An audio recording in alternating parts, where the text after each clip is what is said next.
tardes, les habla Emma Contreras, gerente de operaciones de ATC, y es un gusto para mí estar con ustedes en esta nueva temporada y en este programa de Alliance Trust Certification. Les recuerdo que nos pueden seguir a través de nuestras redes sociales, Facebook e Instagram, o bien a través de nuestra página web www.alliancetrust.com. Y bueno, también los invito a que esta semana, específicamente el 26 de febrero, se unan a nuestro webinar, porque hablaremos de un tema súper interesante que es de ISO 21000. Para mayor información, se pueden comunicar con nuestros asesores comerciales de lunes a viernes, de 9 de la mañana a 7 de la noche. Y bueno, el día de hoy tenemos un tema muy interesante que es para hablar acerca de otro punto de la norma. Es el punto 6.1, que trata de acciones para abordar riesgos y oportunidades. Y bueno, sin más preámbulos, le damos la bienvenida a nuestro invitado de honor, el maestro Mario Eduardo Hernández Uscanga. Maestro, ¿cómo está? Bienvenido. ¿Qué tal, Emma? Un gusto estar con ustedes nuevamente, de aquí con todos ustedes. Pues ahora sí, el tema del COVID, el tema de las vacaciones, las cargas de trabajo, nos habían imposibilitado comenzar nuevamente con esta nueva temporada que ya traíamos preparando desde hace algún tiempo con todos ustedes. Y bien, también además de las redes sociales donde dices que bien nos pueden seguir, recordarles que también nos pueden seguir en nuestro canal de YouTube y también en nuestro portal de LinkedIn, ¿sale? Entonces invitarlos a que nos sigan en esas redes sociales. Y bueno, bien importante también, algo que estás comentando, vamos a tener próximamente ya en el transcurso de estos días un webinar que, si estás en el sector de educación, como es mucho el tema de varios de nuestros clientes, les interesa mucho esta nueva norma. ¿Por qué? Porque fíjense, algo bien interesante, es una norma que salió en el 2018, sin embargo, pues como todo nuevo, toda norma nueva, pues poco a poco va ganando terreno en los diferentes campos, ¿no? Algo que se había quejado durante mucho tiempo el sector educativo, y eso me consta porque he tenido la oportunidad de trabajar desde hace ya varios años precisamente en este sector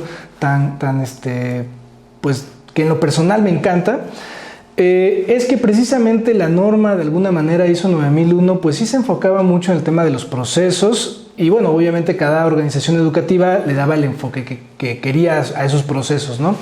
Sin embargo, ISO 21001 es una norma específica, así como 45, 14, 22, yo creo que un poquito más hacia 22, cuando nos habla de inocuidad alimentaria. Bueno, precisamente 21001 es una norma que nos va a hablar de sistemas de gestión para organizaciones educativas. Entonces los invitamos a que por favor le escriban a nuestra compañera Diana Lagunes al correo de d.lagunes@alliancetrustcertification, @alliancetrustc.com, para que puedan apartar su lugar. Es un webinar totalmente gratis. Y bueno, pues obviamente si estás en el sector educativo, si ya tienes un sistema de gestión ISO 9001 1445, pues por supuesto que te va a interesar esta norma, que me parece que el tema de los requisitos para certificación, para la calidad educativa, va caminando a esta norma. Y bien, pues también recordarles de las promociones que tenemos. Por lo mientras, a inicios de año estamos teniendo también, respetando los precios del año pasado. De hecho, ya tenemos un par de años que no hemos aumentado los precios de certificación, los seguimos manteniendo. Tenemos promociones igual de hasta un 50% en certificaciones, va a depender del estándar, va a depender del sector, pero tenemos promociones muy interesantes. Los invitamos a que sigan igual contactando a nuestra gerencia comercial de certificación, y por supuesto recordarles de nuestros programas de formación que tenemos constantemente y de certificación de competencias, algunos con aval ante Conocer, otros con aval ante nuestro organismo de certificación.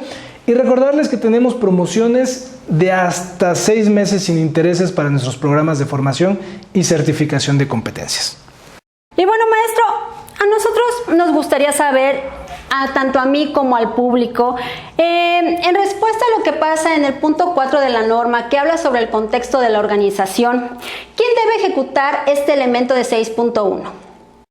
Fíjate, Emma, que ese es un tema bien interesante. Obviamente cada organización tiene diferente estructura, tiene diferente organización, diferente forma de operar. Sin embargo, este tema de determinar acciones para abordar riesgos y oportunidades, incluso la misma norma por ahí cuando hablábamos de liderazgo, en la cláusula 5.1, pues nos hace referencia a que la alta dirección es, al final de cuentas, el último o el primero que debería demostrar este compromiso. Y el compromiso no solamente se demuestra estando presente en las funciones, sí es importante obviamente, porque bueno, se supone que la alta dirección tiene un conocimiento mayor pues del contexto de la misma organización, tiene un conocimiento mayor de su misma dirección estratégica, del sector, o en teoría debería de tener más conocimiento sobre el sector que está trabajando, y pues obviamente esto va a apoyar a que la organización pueda establecer acciones o pueda establecer mecanismos que les permita gestionar de manera apropiada sus riesgos y también obviamente abordar de manera apropiada sus oportunidades. Este tema es importante porque, bueno, en muchas organizaciones a veces han delegado esta función, ya sea en el gerente de operaciones o en el responsable de proceso, etc. Y no es que esté mal, al final de cuentas muchas veces los mismos gerentes, los jefes y demás, pues son también parte importante o son parte de la alta dirección. Sin embargo, debemos de considerar algo que en muchas organizaciones, principalmente en las pequeñas y en las medianas, sigue pasando. La alta dirección o la dirección general, pues al final de cuentas es quien va a decidir en dónde se mete lana o en dónde no, ¿sale? Porque debemos de ser muy claros, al final de cuentas el establecimiento de un mecanismo, el establecimiento de un control o incluso llegar a hacer una inversión para abordar una oportunidad, pensando en una oportunidad que podamos tener a nivel de negocio, pues obviamente el quien va a tomar la decisión si va o no va, es la dirección o la alta dirección. Por eso la norma, cuando nos habla de alta dirección, nos dice que es la persona, las personas que toman decisiones y que dirigen el rumbo de la organización. Palabras más, palabras menos. Entonces me parece que es un tema bien interesante, es un tema bien importante. Por supuesto, va a obedecer a las estructuras de las organizaciones. Habrá organizaciones ya un poco más grandes, donde esta responsabilidad de establecer controles, establecer mecanismos, incluso ejecutar presupuestos para proyectos de mejora, pues obviamente lo puede hacer un gerente. ¿Por qué? Porque ya tiene cierta autoridad, tiene cierta responsabilidad, pero bueno, obviamente siempre pues dentro del método que se utilice para establecer acciones para abordar riesgos y oportunidades, pues sería importante también el involucramiento de las diferentes personas, porque bueno, debemos de considerar que también a nivel operativo, ¿sí?, el personal, por supuesto, tiene muy buenas ideas de cómo poder aprovechar una oportunidad o cómo poder asegurarse de que una falla no suceda. Y bueno, sabiendo esto, maestro, ¿cuál es el fin del elemento 6.1? Fíjate que el elemento 6.1 me parece que es un tema precioso que, como lo hemos comentado ya en muchas plataformas, en muchos cursos y demás, es un tema que ISO 9001, por lo menos en 9001, se tardó mucho tiempo en ingresar al tema de riesgos, al tema de oportunidades. ¿Por qué? Porque precisamente este punto está pensado en que las organizaciones puedan establecer precisamente esas acciones para tratar de evitar que los aspectos negativos de tu organización, los aspectos negativos interiores, llámese pues riesgos vinculados con el personal, llámense riesgos vinculados con la tecnología de tus equipos, llámense de riesgos vinculados con la misma cultura organizacional o con las formas de cómo se trabaja en cada negocio, pues obviamente podamos estar conscientes de ello y poder establecer esos mecanismos o esos controles precisamente para que las organizaciones pues traten de prevenir que esas fallas, que al final de cuentas todas esas fallas se traducen en dinero en las organizaciones y obviamente eso te impacta de forma directa al tema utilidad o rentabilidad de cualquier negocio. Entonces, esa es una parte que a mí en lo personal me encantó cuando el Comité Técnico 176 tomó la decisión de integrar esta herramienta o este requisito, ¿sí?, de poder gestionar los riesgos y oportunidades mientras estas situaciones. Ahora, algo también muy importante que a veces no se consideraba dentro de las organizaciones, el tema de no solamente abordar los riesgos, sino también las oportunidades, puesto que desde 4.1 y 4.2 te empieza a establecer la norma la obligación de estar monitoreando esas cuestiones positivas o negativas del entorno, ¿no? ¿Por qué? Porque obviamente pues deberíamos de aprovechar como organización esas oportunidades. Y al final de cuentas esas oportunidades en muchos casos están vinculados directamente con otros requisitos de la norma. Y deja los requisitos de la norma, que al final de cuentas eso es lo que yo siempre he dicho. O sea, la norma te establece requisitos, pero si no sabes aprovechar el requisito, no puedes sacarle provecho a tu sistema de gestión. Entonces, debemos de considerar que por lo menos 6.1 está pensado en dos aspectos fundamentales para cualquier negocio. 1, reducir fallas, ¿sale? Voy a meter un tercero. 2, en que cuando la falla suceda, nosotros ya tengamos establecidos mecanismos de reacción. No sé si me explico y si soy claro, y si no lo voy a clarificar con un tema. ¿Qué quiere decir? Que cuando yo tenga una falla, porque al final de cuentas debemos de ser conscientes que todos los procesos tienen cierta variación, ¿sí? Ningún proceso es de 100. Nosotros ya tengamos claramente definido dentro de nuestro sistema de gestión cómo debemos de reaccionar para mitigar el impacto en la organización o por lo menos con el cliente y no nos veamos tan afectados. Entonces, esos dos aspectos son fundamentales. Y el tercer aspecto, que creo que vamos a ver más adelante, tiene que ver con la mejora. Porque una oportunidad nos debería permitir ir mejorando, ir aprovechándolas. Si ya las identificamos que son situaciones que están en el mercado o que están al interior de la organización, entonces yo debería de tener la capacidad, o mi organización debería de tener la capacidad para poder aprovecharla y no dejarla pasar. ¿Sale? Entonces, son aspectos bien importantes que a veces, al no tener una comprensión clara del requisito, pues creemos que solamente son temas de la norma y son temas de que pues ponle algo para que cumpla, ¿no? Y no nos damos cuenta que son realmente aspectos que van a apoyar a que los negocios y a que las organizaciones sean más productivas, sean más rentables y por supuesto puedan aprovechar esas oportunidades. En donde muchas empresas fallan es al evaluar la eficacia que se toman. ¿Cómo hacerlo, como dijéramos por ahí, sin morir en el intento? Fíjate, Emma y amigos que nos siguen en esta transmisión, que ese es un tema bien importante. Muchas veces queremos o pretendemos hacerlo a través de auditorías. Y les voy a decir algo, no es que esté mal. O sea, al final de cuentas, si empezamos a revisar los métodos o las herramientas que utilizamos en una auditoría, están muy relacionadas precisamente para poder evaluar la eficacia de controles, para poder evaluar diferentes aspectos precisamente vinculados al funcionamiento de la organización. Entonces, aquí el tema me parece que la auditoría no es que sea malo o no que sea inapropiado. El tema es que a veces creemos que, y también no quiero decir que tengan que hacer una auditoría para evaluar la eficacia de un control, ¿no? O de una acción para abordar un riesgo y una oportunidad. Lo que sí es importante es que volteen a ver las herramientas o volteen a ver los métodos que se utilizan en las auditorías. ¿Por qué? Porque, bueno, muchas veces probablemente vamos a poner algunos ejemplos, ¿no? Probablemente yo estoy cambiando un mecanismo, vamos a pensar que una organización tiene determinado una inspección visual, ¿sale? Como mecanismo de control.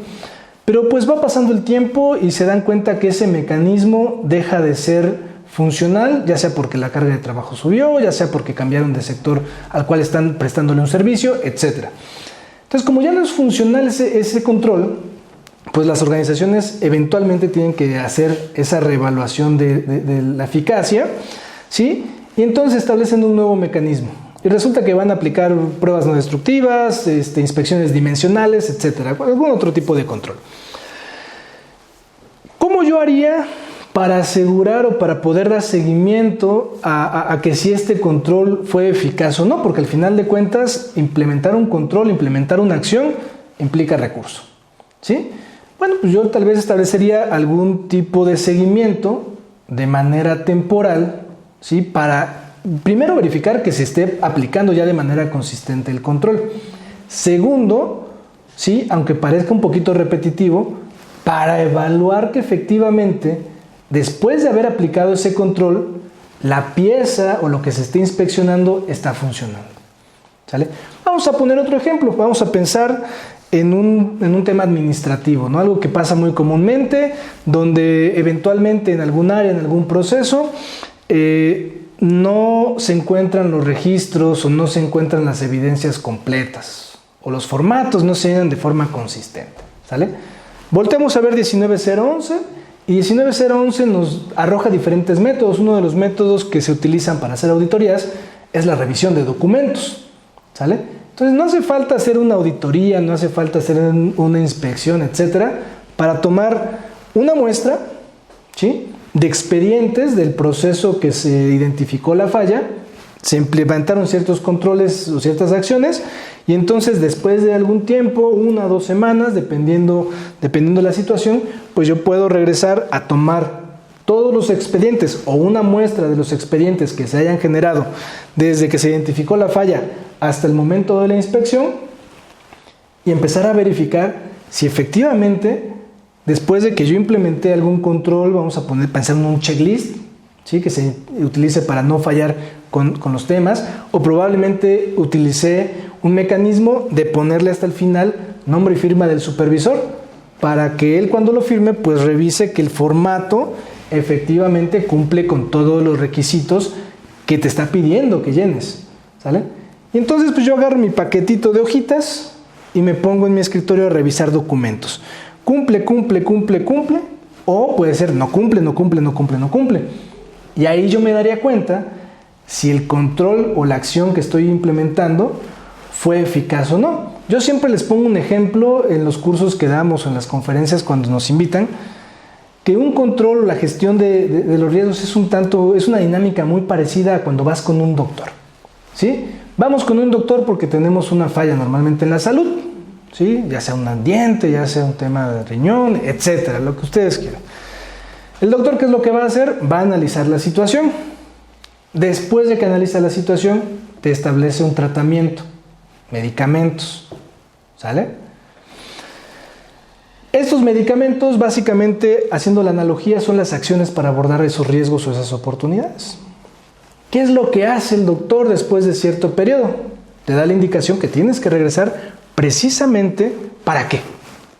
Para evaluar si el tratamiento fue eficaz o no. Si fue eficaz, ¿qué tiene que ver? Bueno, en algunos casos avienta un reforzamiento. Ese reforzamiento lo podríamos considerar o lo podríamos evaluar tal vez como si fuera una especie, vamos a pensar, dentro de los mismos sistemas de gestión, recordar que hay cláusulas vinculadas, por decir, con el tema de toma de conciencia y tema de que estar actualizando y que las personas estén muy al pendiente de lo que se dice, ¿no? Y bueno, en otros casos, pues dice el doctor, pues ya, bien servido, ahí está, nada más cuídate de esto y cuídate de esto. Lo mismo pasa con los sistemas de gestión. Ya evaluaste este nuevo control, la misma norma, en la cláusula 6.1 nos dice, bueno, ahora, ¿cómo lo vas a implementar o cómo lo vas a integrar a tu sistema de gestión? Esa integración básicamente tiene que ver con una situación, que si tú ya estableciste que vas a hacer una inspección visual, si ya estableciste que vas a hacer un checklist, si ya estableciste que vas a realizar X o Y actividad para abordar un riesgo o alguna acción para abordar una oportunidad, entonces, bueno, a ver, está 4.4, tus procesos, las actividades de tus procesos. ¿En qué momento lo vas a aplicar ese control? Porque si se queda así como aislado, lo que pasa en el corto, mediano plazo, se deja de realizar. Esa es la importancia también de darle redondeo al tema de 6.1 con la integración y no solamente de la evaluación de las acciones para abordar estos riesgos y oportunidades. Y me parece un punto significativo entre las normas de certificación acerca de su metodología para identificar y evaluar los riesgos y oportunidades. ¿Cuáles serían las coincidencias y las diferencias? Fíjate que en ese sentido, Emma y amigos, es muy común que caigamos en ciertas cuestiones, ¿no? en ciertos temas. Me parece que el error más común es que a veces llegamos a confundir lo que es una metodología con lo que es una herramienta. Y esto lo digo porque incluso la misma norma entre lo que va arrojando y diferentes temas, diferente información que vemos, por ejemplo, en ISO 31000 o ISO 31010, que es una norma que nos habla de diferentes métodos, precisamente es que confundimos la herramienta que utilizamos para gestionar los riesgos con la metodología. ¿Por qué?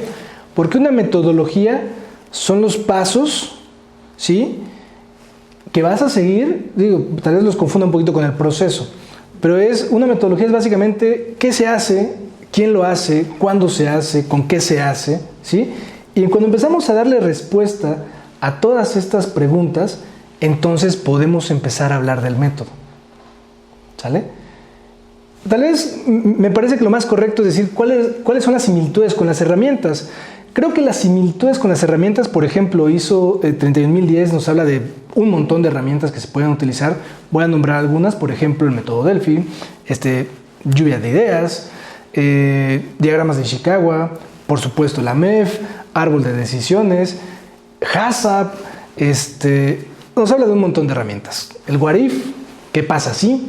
¿Sale? Nos habla de un montón de herramientas y creo que la principal similitud está relacionada y converge con la lluvia de ideas. Ahora, algo que yo siempre les he dicho a todo mundo es, ojo, las herramientas, por eso en las normas ISO no te va a hablar, salvo alguna norma muy específica, no te va a hablar qué herramienta o qué metodología debas desarrollar. Incluso, por ejemplo, la misma norma, cuando hablamos, por ejemplo, de diseño y desarrollo, te dice que establezcas un proceso y que ese proceso para el diseño y desarrollo va a ser tan complejo como las características de lo que vas a diseñar y desarrollar. ¿Sale? Lo mismo pasa con las organizaciones cuando quieren utilizar una metodología o una herramienta para gestionar los riesgos. Creo que no es necesario que tomen el librito y que copien todo lo que viene en el libro para establecer cierta herramienta. Yo siempre les he dicho que lo más importante es cómo esa herramienta, ¿sí?, la vuelven funcional para la organización. Por ejemplo, lo que siempre me preguntan en auditoría y me preguntan en los cursos, que también nos da mucho gusto acompañarlos eventualmente, es, oye, ¿y tú que nos conoces, o tú que sabes, o tú que has visto, qué nos recomiendas para nuestra organización? Le digo, mira, híjole, es muy aventurado, primero porque pues no podemos dar consultoría. Ya dar una solución específica es dar consultoría. Segundo, probablemente yo pueda decirte, pues creo que para mí la herramienta o el método que más me gusta puede ser AB. ¿Sale? Por ejemplo, a mí me gusta mucho el AMEF para gestionar los riesgos. Sin embargo, hay muchas organizaciones o muchas personas que no entienden cómo llegar a hacer esa identificación o esa valoración de los riesgos. Por ejemplo, en auditorías me he topado mucho, no mucho, pero sí me he topado eventualmente, por ejemplo, con algunos casos cuando quieren utilizar los criterios de evaluación de un riesgo o de ocurrencia del sector automotriz, ¿sí?, en una organización de servicios, en una organización donde hay muy poquitos servicios y debemos de comprender que en el sector automotriz pues se fabrica por partes por millón, ¿no? Y a veces en otras organizaciones pues hay tal vez en el mes 3 servicios, 4 servicios, pues obviamente eso no nos va a funcionar tanto en ese sector. Y bueno, maestro, una duda que me surge es, ¿cuál sería la relación que existe entre los riesgos y oportunidades y las acciones de mejora?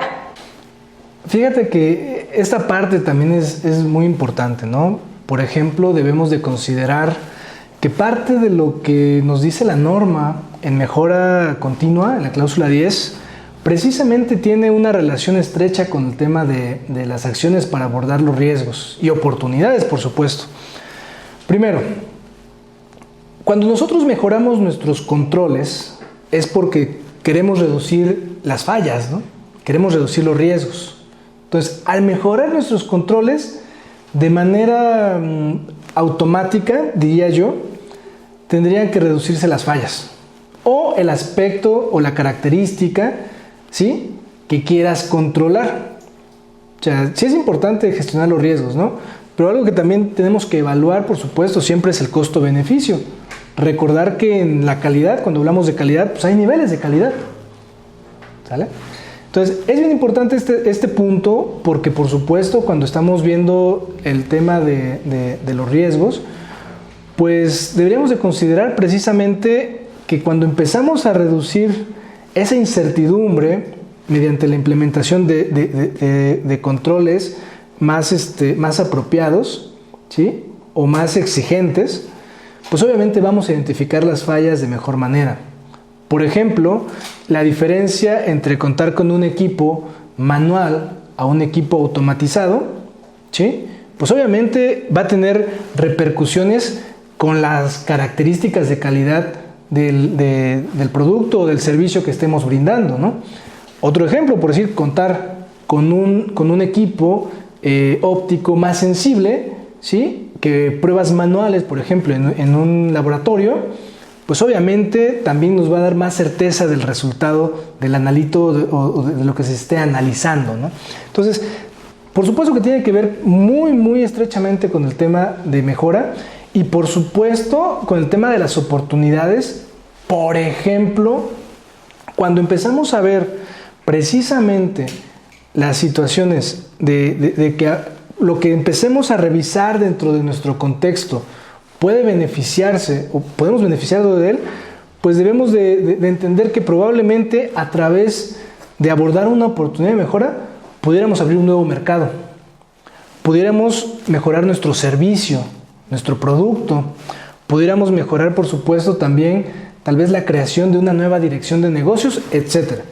Entonces a eso se refiere con el tema de gestionar los riesgos y oportunidades y precisamente la relación que tiene directamente con la cláusula 10. ¿Qué es lo que pasa muchas veces con las organizaciones en auditoría? Creen que únicamente con decir, ya estoy implementando este control, y pues ya palomita, ¿no? Ponme mi palomita en mejora continua. Pues si lo quieren ver así, sí. Cumples con el requisito porque estás mejorando tus controles, estás abordando nuevas oportunidades.